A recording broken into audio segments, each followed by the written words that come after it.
Hola, mi nombre es Nayibe Pinzón, de licenciatura en Literatura y Lengua Castellana. Les voy a hablar un poco de Henry Giroux, que dice que vivimos en tiempos oscuros, pero no dice que vivimos en tiempos oscuros con un tono pesimista, sino con un tono de urgencia de quien sabe que la educación no puede ser indiferente ante las injusticias. En su obra La pedagogía crítica en tiempos oscuros, Giroux nos invita un poco a ver la escuela como ese escenario político, no en el sentido partidista o político en ese escenario de izquierda a derecha, sino como un lugar donde se construye la ciudadanía, el pensamiento y sobre todo la esperanza. Entonces vamos a hablar un poco primero sobre quién es Giroux. Giroux es uno de los pensadores más influyentes de la pedagogía crítica contemporánea y de alguna manera tiene influencia de Paulo Freire. Nos plantea de algún modo que esa pedagogía debe recuperar su dimensión política, ética y emancipadora, y se enmarca mucho en que enseñar no es solo transmitir conocimientos, sino formar sujetos capaces de pensar, cuestionar y transformar la realidad y el contexto en donde viven. Entonces la educación emerge por parte de Giroux frente al neoliberalismo que describe nuestro tiempo como esa etapa de ese capitalismo depredador. Entonces, ese capitalismo depredador actúa en las escuelas privatizando los servicios públicos, destruye el sentido de comunidad,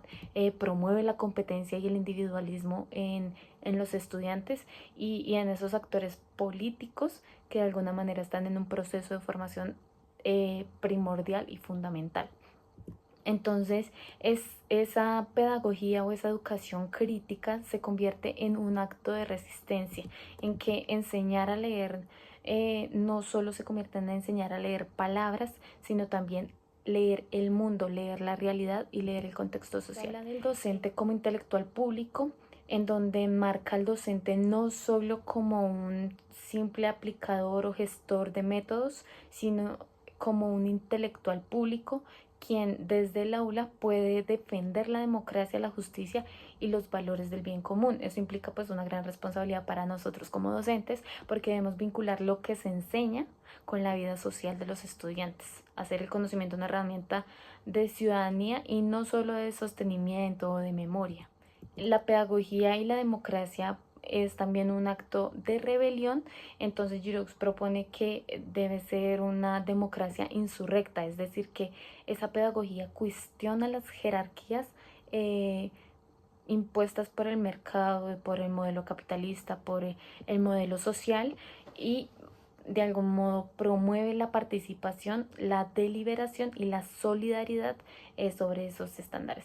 La educación pues dice que no puede ser neutral, sino que tiene que implicar unos valores, unas visiones del mundo y sobre todo unos sueños. Entonces eso, el involucrar, soñar y involucrar la esperanza en la educación ya de por sí es un acto político y de por sí también es un acto de resistencia. Entonces la esperanza pues de algún modo también se viene convirtiendo en algo educativo y es uno de los elementos que trata Giroux más puntuales y que se vuelve decisivo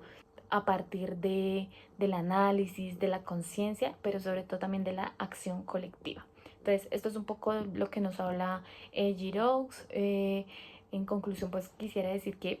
se habla específicamente en la escuela de encender esa luz en estos tiempos oscuros en los que está pasando no solo el estudiante, sino también el docente, que ambos tienen responsabilidad, pero de algún modo Giroux nos recuerda que la educación es pública, es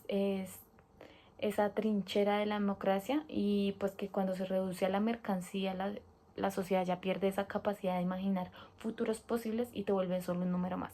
Entonces, frente a esa oscuridad del neoliberalismo, la pedagogía crítica propone pues encender esa pequeña luz del diálogo, de la reflexión, del compromiso ético, del compromiso social y de la esperanza compartida, porque aunque podemos vivir en tiempos oscuros, el futuro todavía está abierto para todos y para todas. Muchas gracias.